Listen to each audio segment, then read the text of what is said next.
Assalamualaikum warahmatullahi wabarakatuh.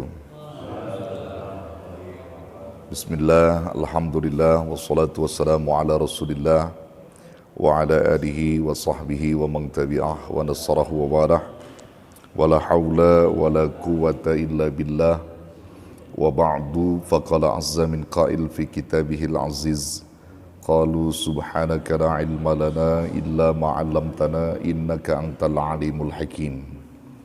Nawaitu at-ta'alluma wat-ta'lim wat-tadhakkura wat-tadhkir wan-naf'a wal-intifa' wal-ifadata wal-istifada wal-hatha 'ala tamassuki bi kitabillah wa sunnati rasulih wad-du'a ila al-huda wad-dilalata 'ala al-khair ibtigha'a wajhillahi wa mardatihi wa qurbihi was-sawabih.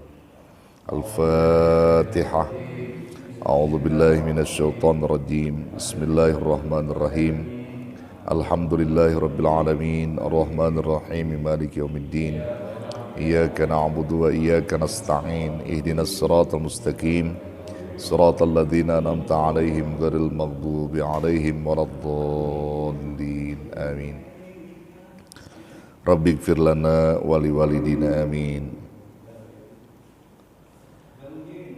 Saudara-saudara jamaah Majlis Dzikir wa Ta'lim Masjid Jami Nurul Ulum yang saya hormati dan muliakan, segenap jajaran DKM pengurus Masjid Nurul Ulum, akhi fillah Ustaz Muridis Soleh yang saya muliakan, Abina Bapak Abdullah bin Haji Jaimin yang saya hormati dan muliakan, Ustaz Haji Harun Ar-Rasyid, dan semua yang hadir di malam ini, para pencinta ilmu yang insya Allah semuanya selalu dirahmati, dimuliakan oleh Allah Subhanahu wa Ta'ala. Kita bersyukur kepada Allah bahwa malam ini kita bisa berkumpul, bermuajahah kembali, duduk bersama di majlis Rasulullah Sallallahu Alaihi Wasallam untuk sama-sama mencari menggali ilmu-ilmu Allah guna bekal kehidupan kita minad dunya ilal akhirah. Melanjutkan kembali kajian kitab kita, bahasan kita pada pertemuan yang lalu membahas tentang pasal yang menerangkan husnul khuluq, yaitu akhlak yang mulia atau akhlak yang bagus. Satu hadis kita jelaskan, namun syarahnya banyak ya, kemarin yang sudah kita ungkap. Nah, malam ini masih melanjutkan hadis yang kaitannya dengan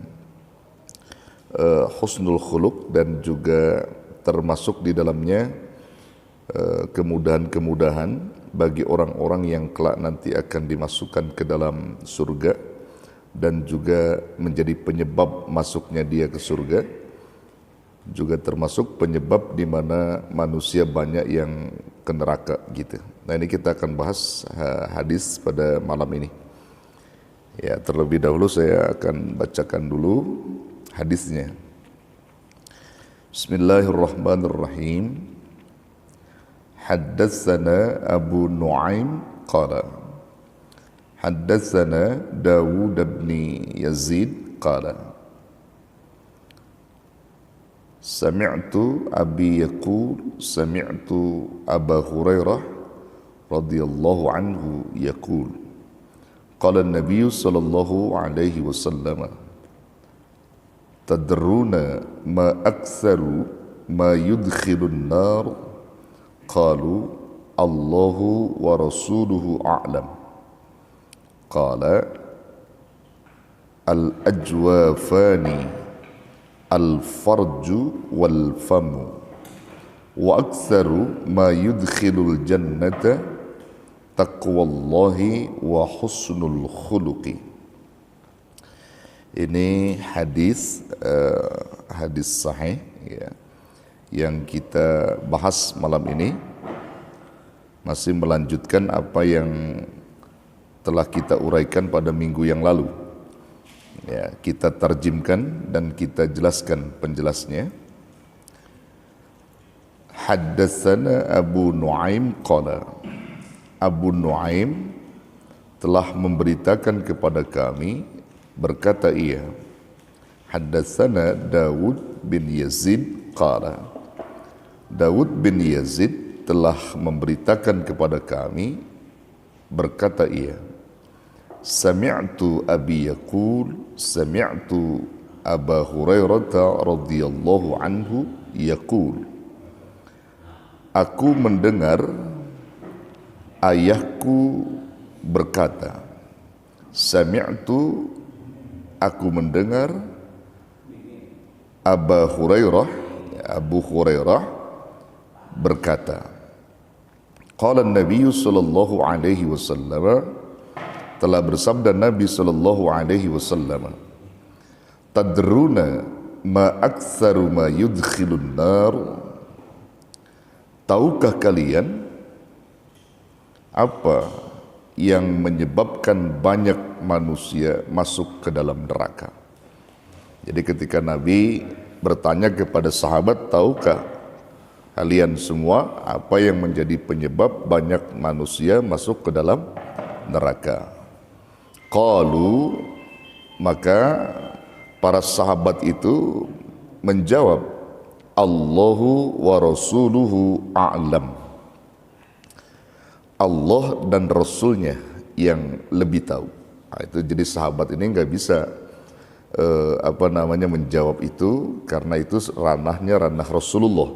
Ya, jadi Rasulullah bertanya seperti itu sebenarnya menginginkan bahwa apa yang ditanyakan itu sahabat nggak ada yang tahu gitu ya. Tetapi ini sebagai bentuk pembelajaran agar sahabat itu memahami, karena kalau sahabat bilang begini begitu, belum ada hujah dari Rasulullah Sallallahu Alaihi Wasallam. Jadi pertanyaan Rasulullah ini sebenarnya memberikan satu penegasan gitu. Jadi bukan bertanya seperti halnya guru bertanya sama murid gitu ya, artinya supaya harus dijawab, bukan. Jadi sebenarnya memberikan penegasan saja. Ya, ketika Rasul menyatakan demikian kepada sahabat, tadruna ma aktsaru ma yudkhilun nar, tahukah kalian ya apa yang menyebabkan banyak manusia masuk ke dalam neraka? Jadi sebab-sebab banyak masuknya ke neraka itu apa? Maka sahabat jawab, Allah dan Rasulnya yang lebih tahu. Maka Rasul pun menjawab, melanjutkan sabdanya. Jawab Rasul apa? Qala al-ajwafani al-farju wal famu. Jadi yang menyebabkan banyak manusia masuk ke dalam neraka itu, kata Nabi, al-ajwafani. Al-ajwafani itu artinya karena sabab dua lubang. Karena sabab dua lubang, kata Nabi. Apa itu? Pertama, al-farju, kemaluan. Yang kedua, wal famu, mulut, di mana mulut itu ada lisan di situ, ada lidah. Nah, maksudnya apa di sini? Dua lubang yang dimaksud Nabi itu, banyak manusia pertama tidak mampu menjaga daripada kehormatan dirinya, kemaluannya itu.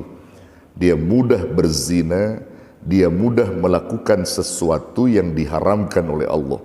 Kalaupun dia tidak berzina bersama lawan jenis, tapi dia melakukan dengan zina sendirinya, maksudnya itu dengan tangannya dan sebagainya. Kalau orang sekarang itu antum paham lah ya. Nah, itu juga termasuk. Jadi kemaluan yang dimaksud Nabi ini, banyak orang-orang gak bisa menjaga daripada kemaluannya ini. Nah, sehingga itu pun menjadi sebab di mana dia masuk ke dalam neraka. Wal famu, dan mulut, berbicara. Jadi punya lisan, dia mudah bergunjing, dia mudah gibah, dia mudah memfitnah, dan begitu seterusnya. Ada kata-kata kotor yang dapat menyinggung orang dan seterusnya. Nah, dua lubang itulah yang menyebabkan di mana manusia banyak masuk ke dalam neraka. Kemudian Rasul melanjutkan kembali, wa aktsaru ma yudkhilul jannah, dan tahukah kamu sabab di mana orang banyak masuk ke dalam surga? Tahu nggak kamu menjadi penyebab apa yang banyak masuk ke dalam surga itu? Apa sebabnya? Maka Rasul pun menjawab, taqwallah wa husnul khuluq. Ada dua juga. Pertama, takwa kepada Allah dan berakhlak mulia. Artinya memiliki akhlakul karimah. Dua juga yang menghantarkan manusia masuk ke dalam surga. Jadi takwa dan akhlak. Kenapa dikatakan demikian? Karena orang-orang yang bertakwa dalam hal ini adalah orang yang mampu menjaga kehormatan dirinya. Ya, dia mampu menjaga kehormatan dirinya di saat sendiri ataupun ramai. Bahkan dia pun mampu mendeteksi dirinya untuk dapat mendatangkan daripada ridhonya Allah dan kasih sayangnya Allah. Nah, orang yang takwa sudah dipastikan insya Allah dia berakhlakul karimah. Ya, berakhlakul karimah.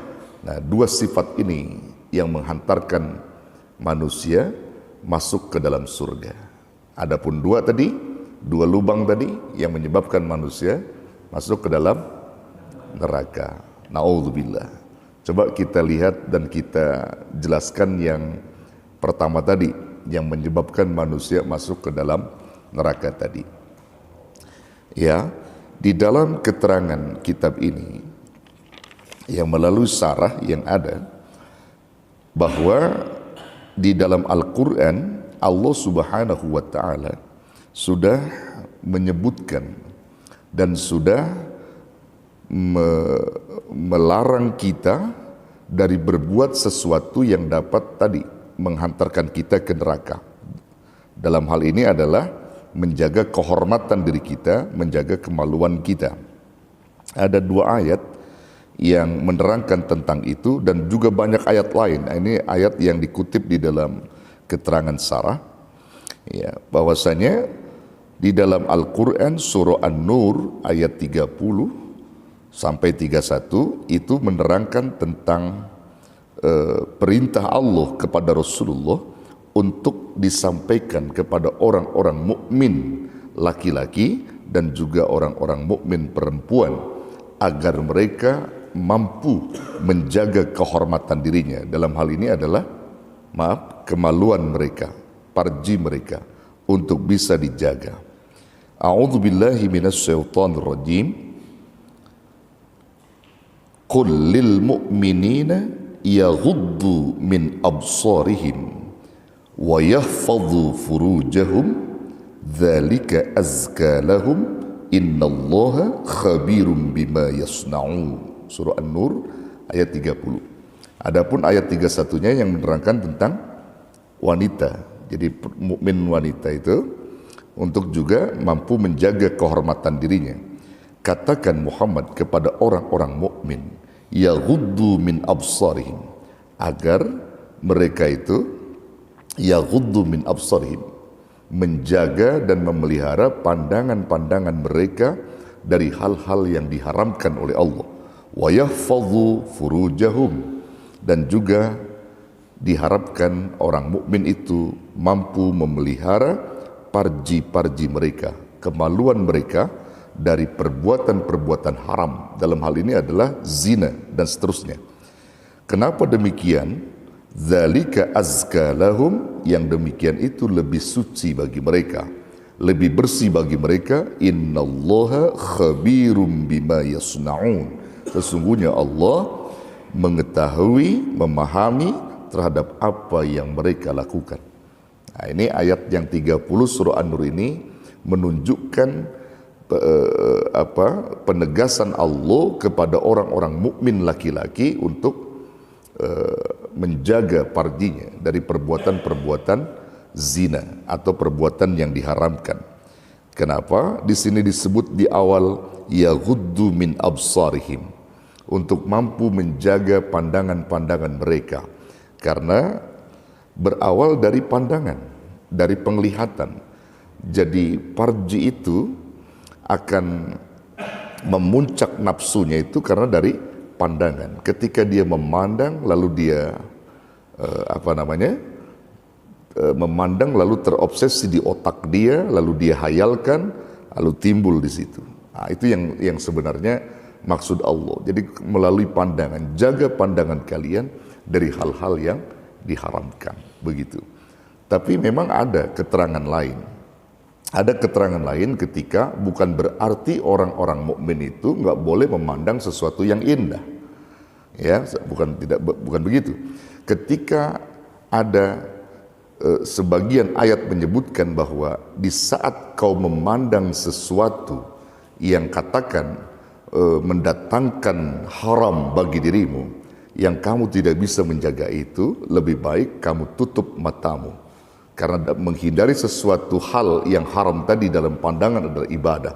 Tetapi ketika kau memandang sesuatu yang indah, ya sesuatu yang indah, lalu kau kembalikan kepada Allah bukan karena nafsumu dan bukan karena imanmu, maka boleh kamu memandangnya kembali kepada Allah. Contoh, di saat kita melihat sesuatu yang indah-indah, misalnya ketika melihat perempuan cantik di jalan, ada sebagian ulama menyebutkan ketika engkau melihat, lalu kau melihat bukan perempuannya tapi sang pencipta. Ada perempuan cantik, elok, lalu kemudian memiliki bulu mata yang lentik misalnya, kemudian lesung pipi yang indah dilihat.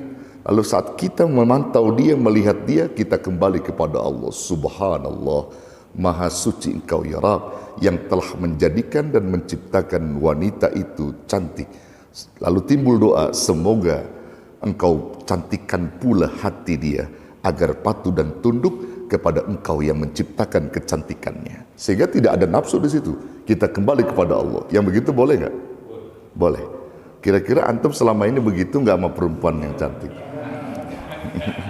Ya, kalau yang begitu, dia kata ulama boleh dikembalikan, tetapi memang lebih banyak madaratnya, saudara. Laki-laki itu lebih banyak madaratnya ketika melihat sesuatu itu, dia nggak bisa menjaga imannya sehingga membuat dia jatuh dan celaka.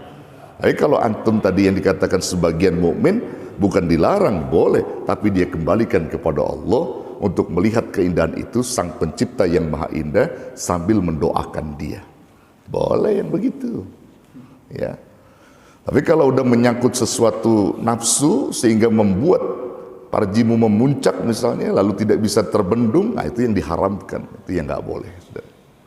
Itu yang nggak boleh gitu. Makanya kan sampai pesan Nabi apa? Kalau pemuda-pemuda udah waktunya mampu menikah, ya maka menikahlah. Kalau nggak mampu, berpuasa. Fa innahu aghaddu lil basar. Karena puasa itu dapat apa? Dapat menghilangkan atau menutup daripada pandangan mata yang haram. Jadi dapat mendeteksi sesuatu yang haram kepada yang halal. Jadi puasa itu dapat membersihkan dari perkara-perkara yang diharamkan oleh Allah. Begitu saudara. Ya ma'asyarus syabab, man istata'a minkumul ba'ah. Hei pemuda-pemuda, kalau kamu sudah mampu untuk menikah, maka menikahlah. Namun kalau kamu nggak mampu, berpuasa, kata Nabi. Karena jalan berpuasa itulah yang dapat meredam daripada pandanganmu, syahwatmu, kata Nabi. Ya, mencegah hawa nafsumu dengan cara berpuasa tadi. Jadi banyak berzikir, banyak mengingat Allah, gitu. Ya, jadi saudara jelas banyak orang-orang yang dalam hal ini dia tidak mampu menjaga parjinya, yang itu yang menyebabkan dia masuk ke dalam neraka. Ya, dia nggak mampu menjaga parjinya. Ya. Na'udzubillah summa na'udzubillah. Ya berawal dari tadi pandangan mata itu. Ya, berawal dari pandangan mata, kemudian turun ke dalam pikirannya, ke dalam hatinya dan seterusnya. Ya, sehingga timbul nafsu syahwat yang berlebihan. Na'udzubillah. Itu ayat Quran yang menerangkan atau yang memberikan penegasan larangan bagi orang-orang beriman, termasuk perempuan pada ayat berikutnya ya. Pada ayat berikutnya itu larangan bagi perempuan, maksudnya di situ perempuan-perempuan untuk menjaga daripada kemaluannya atau kehormatan dirinya dari perbuatan-perbuatan tercela itu, perbuatan yang diharamkan yaitu zina. Ya, itu ayat berikutnya, ayat 31 begitu. Nah, jadi lewat ayat ini saudara, ya ini memberikan pengaruh bagi kita orang-orang yang beriman. Bahkan sampai disebutkan dalam riwayat hadis yang sahih, yaitu riwayat hadis Bukhari Muslim, itu Nabi SAW pernah menyampaikan di dalam sabdanya, apa kata Nabi? Ya, ini hadis sanadnya dari Imam Sahal bin Sa'ad radhiyallahu anhu. Ya qala Rasulullah SAW, man yadhman li ma baina lihyaihi wa ma baina rijlaihi adman lahul jannah, muttafaqun alaih. Kata Nabi, siapa orang yang mampu memberikan jaminan aku, ya artinya dia memberikan jaminan kepadaku, kata Rasul, ma baina lihyaihi, sesuatu yang ada di antara kedua rahangnya. Kalau kedua rahang itu apa? Yang ada di antara kedua rahang, maksudnya apa? Lidah. Ya, siapa yang mampu memberikan jaminan kepadaku, ya sesuatu yang ada di antara kedua rahangnya, maksudnya dia lidahnya, wa ma baina rijlaihi, dan sesuatu yang ada di antara kedua kakinya. Apa maksudnya? Kemaluannya itu. Jadi bisa mampu menjaga jaminan kepadaku. Dia mampu memberi jaminan aku tentang dua hal itu, katanya. Maka adman lahul jannah, maka aku akan berikan jaminan kepadanya surga.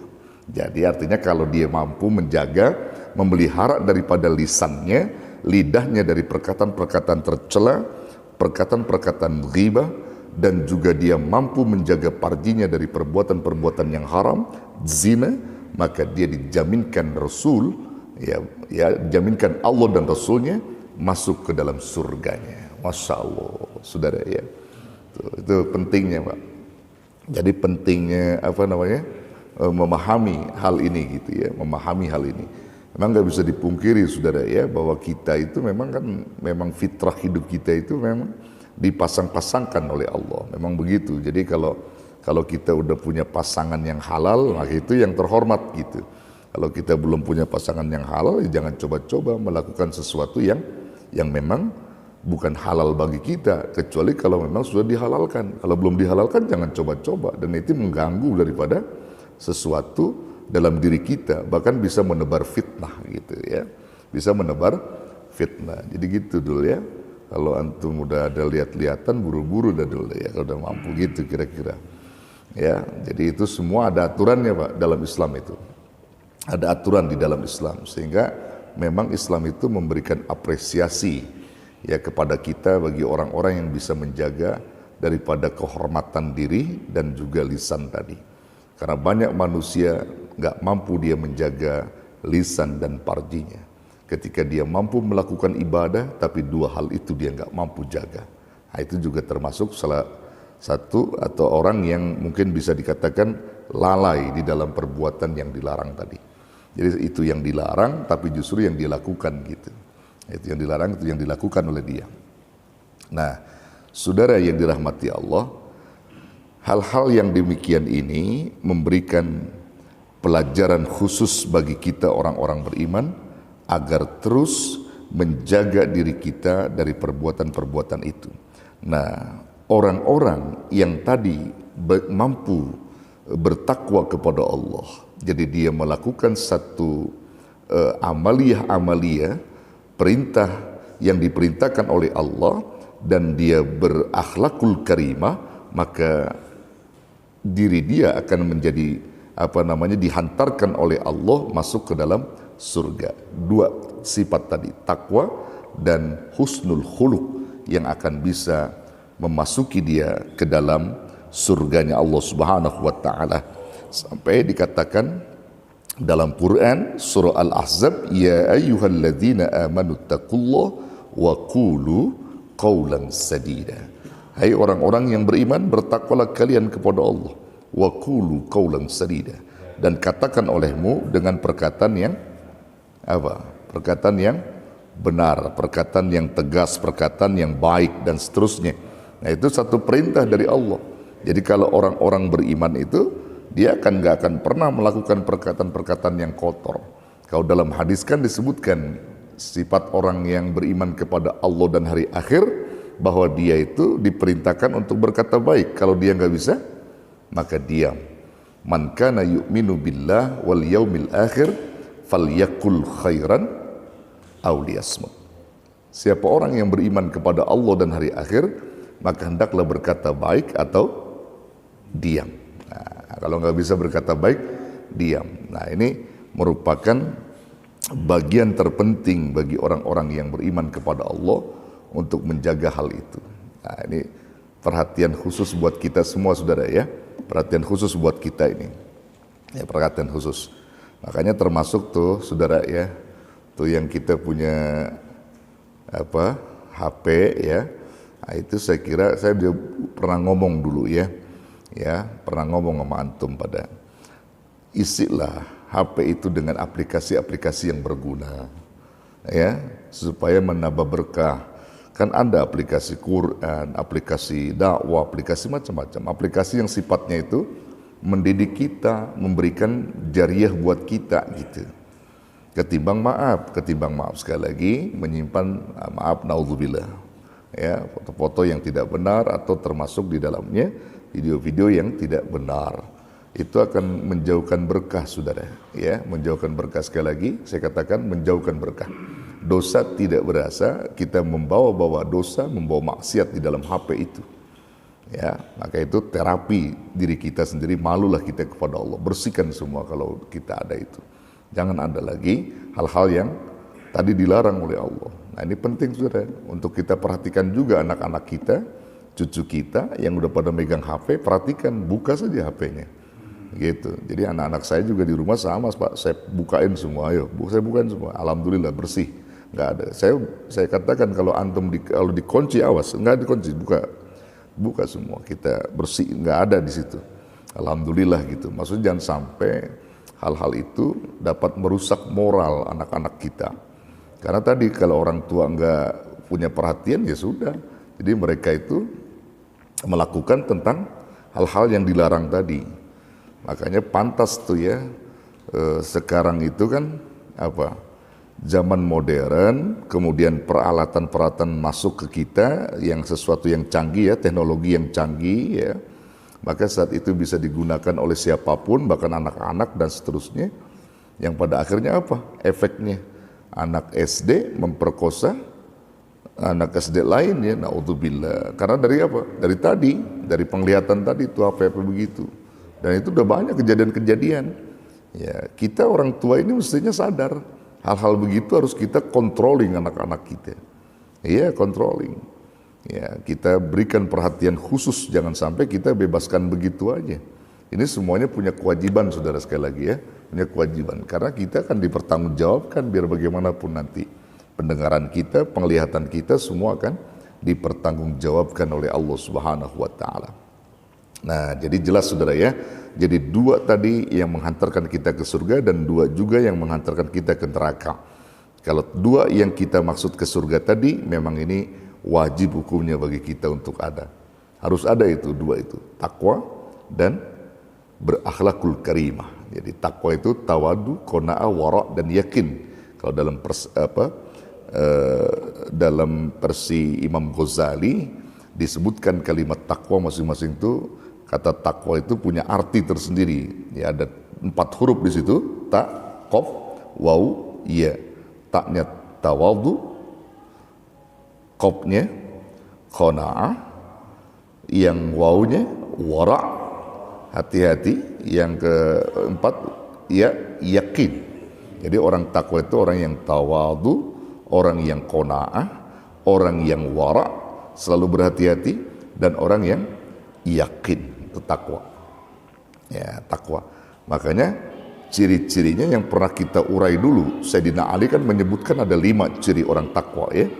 Ada 5 ciri. Nah, ciri inilah sebenarnya menjadi kepribadian orang takwa. Pertama, ciri orang takwa disebutkan Sayyidina Ali apa? Al-khauf minal jalil. Takut pada Allah yang maha membalas.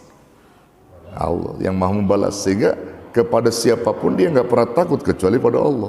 Nah, karena Allah ini dia takutkan sehingga apa? Dia akan terbebas dari perbuatan-perbuatan maksiat, perbuatan munkarat, perbuatan yang diharamkan oleh Allah. Karena Allah selalu memantau dia. Dia takut hanya kepada Allah. Ya, hanya takut kepada Allah. Al-khauf minal jalil. Dan sekecil apapun perbuatannya selalu dibalas oleh Allah. Yang baik dibalas, yang buruk dibalas. Al-khauf minal jalil. Yang kemudian kedua, warridha bil qalil. Dia ridha pada sesuatu yang sedikit. Artinya ketika diberi Allah sedikit maka dia ridha. Ketika sedikit itu ridha, maka yang banyak pun akan ridha. Wal amalu bitanzil, dan dia selalu beramal dengan apa yang diturunkan. Allah turunkan Quran, maka dia beramal dengan Al-Quran. Allah menurunkan Al-Quran lalu kemudian diperkuat melalui hadis, maka dia beramal dengan Al-Quran dan hadis. Lalu diperkuat lagi dengan apa? Ijma, qiyas, ijtihad. 5 sumber hukum ini yang digunakan oleh banyak umat Islam, maka jangan lepas dari 5 sumber, terutama 2 khusus ini, Quran dan Sunnah. Jangan sampai lepas yang menjadi sumber hukum kita. Nah, itu yang dipakai oleh orang-orang yang takwa. Wal amalu bitanzil. Kemudian apa lagi? Wasyukru alal jazil, bersyukur pada sesuatu yang sudah dianugerahkan oleh Allah. Nikmat-nikmat yang diberi itu disyukuri. Dan yang kelima, wal isti'dadu fi yaumir rakhil, dia selalu mempersiapkan diri untuk hari esok di mana dia berjumpa dengan Allah melalui kematian. Itu semua ciri orang takwa. Ya, sudah pasti kalau 5 ciri ini ada, husnul khuluqnya juga pasti ada. Akhlak yang bagus, akhlak yang mulia itu pasti ada sama orang-orang yang takwa. Ya, dia pasti ada. Karena dia yang menghantarkan kebaikan tadi itu, akhlakul karimah tadi. Yang mendeteksi orang itu baik tidaknya itu kan dari perilaku-perilaku dia, akhlak dia. Makanya ada akhlakul karimah, ya, ada akhlak mazmumah. Akhlakul karimah, akhlakul mahmudah, nanti berdua itu. Ya, ada kaitannya. Karena dia juga gitu sebagai kemuliaan dan terpuji. Ada lagi akhlak mazmumah, akhlak yang tercela, yang selalu melawan Allah gitu. Saya suka sampaikan kepada jamaah begini, saudara. Orang-orang takwa itu adalah orang yang amat sangat mudah ketika mereka melakukan satu tindakan kebaikan. Bagi mereka itu mudah, nggak ada berat. Kenapa? Karena kemudahan yang diberi oleh Allah melalui orang takwa tadi karena sifat-sifat kebaikan itu. Sehingga mudah bagi dia di dalam melakukan ketaatan. Ada hidayah, ada taufik dalam hati orang-orang takwa. Gitu. Ada hidayah, ada taufik. Karena tanpa ada kedua ini berat bagi mereka. Ya, maka untuk menjadikan apa? Kemudahan-kemudahan setiap orang di dalam beribadah, dia harus miliki hidayah dan taufik ini. Hidayah taufik ini mesti dimiliki kalau dia pengen mudah beribadah, mudah melakukan satu amalan-amalan. Tanpa ada 2 sifat ini nggak bisa orang-orang untuk melakukan ibadah. Ketika dia berada di majlis ilmu, di majlis zikir, itu adalah sesuatu kemudahan bagi orang takwa. Kalau bukan orang takwa nggak bakal mudah, berat bagi mereka berada. Karena dia nggak ada taufik, dia nggak ada hidayah. Nggak ada hidayah. Dan taufik itu mahal, saudara. Taufik itu mahal. Mahal. Karena hanya Allah yang punya. Hanya Allah yang punya. Nabi nggak punya taufik. Allah yang punya taufik. Sampai disebutkan apa itu taufik? Ma huwa taufik. Maka ulama-ulama kita menyebutkan at-taufiq khalqu qudrati ta'ati lil abdi. Jadi satu pemberian kekuatan dari Allah kepada seorang hamba untuk bangkit taat. Khalqu qudrati, ya, at-ta'ati lil abdi. Itu namanya taufik. Jadi kalau orang punya taufik itu sama ibadah gampang, saudara. Sama ibadah gampang, mudah sama ibadah. Bangun malam mudah, berzikir mudah, berangkat taklim mudah. Mau kondangan, itu sudah kebiasaan lu dah gitu kondangan. Ini hal-hal yang baik pokoknya mudah bagi dia. Yang hal yang diperintah itu mudah, itu namanya taufik. Ya, khalqu qudrati ta'ati lil abdi, itu disebutkan oleh para ulama. Makanya saking mahalnya taufik itu, saudara, dalam Quran itu hanya satu yang disebut Allah yang berarti khalqu qudrati ta'ati lil abdi. Saking mahalnya, ya, saking mahalnya hanya satu yang disebut Allah dalam Quran, surah Hud.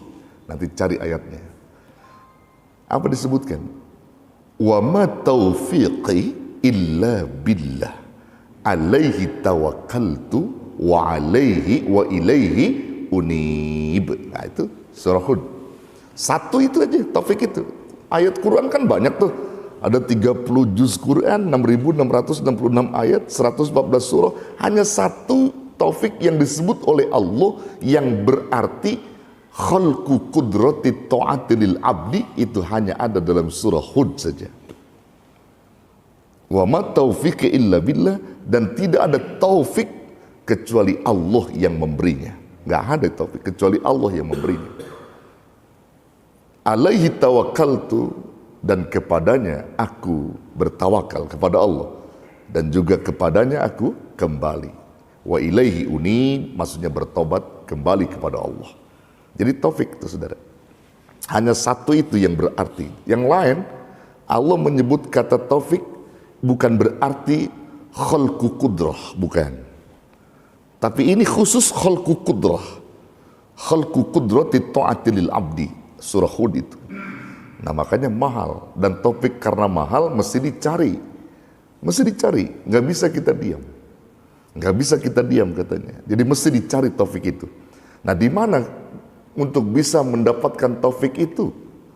Maka kuncinya adalah dekati orang-orang soleh, hadir di majlis-majlis ilmu, katanya. Maka disitulah topik akan mudah. Kenapa? Karena ketika telingamu mendengar perkataan-perkataan baik, perkataan-perkataan seruan di dalam menuju kebenaran tentang ilmu Allah, maka telingamu terbuka, hatimu pun terbuka, pikiranmu pun terbuka. Maka di situ akan mudah datangnya taufik. Sehingga kalau taufik itu udah mudah kau dapat, maka di dalam melakukan perbuatan apapun yang diperintah akan jadi mudah, saudara. Tuh, adanya di mana? Di majlis-majlis ilmu, tempat orang-orang soleh. Iya, itu taufik adanya di situ. Ya, tanpa kita pergi ke orang-orang soleh, dekat para ulama, nggak akan pernah kita dapatin itu. Kita mendapatkan taufik itu di tempat-tempat yang berilmu, tempat-tempat orang baik, tempat orang-orang di mana di situ disampaikannya fatwa-fatwa agama, ilmu-ilmu Allah. Maka di situ ada taufik. Ya, ada taufik. Kalau kita udah punya hal yang demikian, baru segala apa yang kita lakukan itu akan mudah. Maka kita akan dihantarkan tadi itu kepada dua sifat yang disebut dengan takwa dan husnul khuluq tadi, akhlak yang mulia. Tapi kalau kita nggak pernah ke majlis ilmu, nggak pernah duduk sama ulama, nggak pernah sama orang-orang soleh misalnya, nggak akan pernah kita dapatkan. Kita hanya mendapatkan ya tadi sesuatu perbuatan yang kita nggak pernah istilahnya di situ, ya nggak ada bermanfaat, nggak berfaedah gitu. Jadi nggak berfaedah. Jadi saya kira ini hal yang penting untuk kita cermati, saudara. Jadi sekali lagi saya katakan, hadis yang kita baca malam ini adalah hadis yang menerangkan tentang masalah dua hal yang dapat menjerumuskan manusia ke neraka dan dua hal yang dapat menghantarkan manusia ke surga. Dua hal yang menghantarkan manusia ke neraka adalah tidak bisa menjaga kehormatan, artinya kemaluan, dan juga tidak bisa menjaga lisan. Dan yang dua menjadi penghantar masuk ke surga adalah takwa dan husnul khuluq. Maka dari hadis ini dapat kita pahami bahwa Allah dan Rasulnya melarang kita untuk melakukan satu tindakan kebodohan yang dapat menghancurkan diri kita, artinya kita terjerumus ke dalam neraka karena sabab kita nggak bisa menjaga kemaluan kita dan nggak bisa menjaga mulut atau lisan kita. Dan Allah dan Rasulnya menganjurkan kepada kita untuk supaya kita mendapat sifat yang disebut dengan takwa dan husnul khuluq. Itu pesan Nabi kepada kita. Nah, wallahu a'lam bissawab. Ini saja saya kira, saudara. Nanti di belakang ada pertanyaan, dipersilakan. Ya, setelah itu kita doa dulu ya. Sebelum itu kita doa dulu, baru kita ada tanya jawab. Saya kira ini mudah-mudahan sekelumit ini ada manfaat dan berkahnya. Hadanallahu wa iyyakum ajmain. Wallahul muwaffiq ila aqwamit thoriq. Wassalamualaikum warahmatullahi wabarakatuh.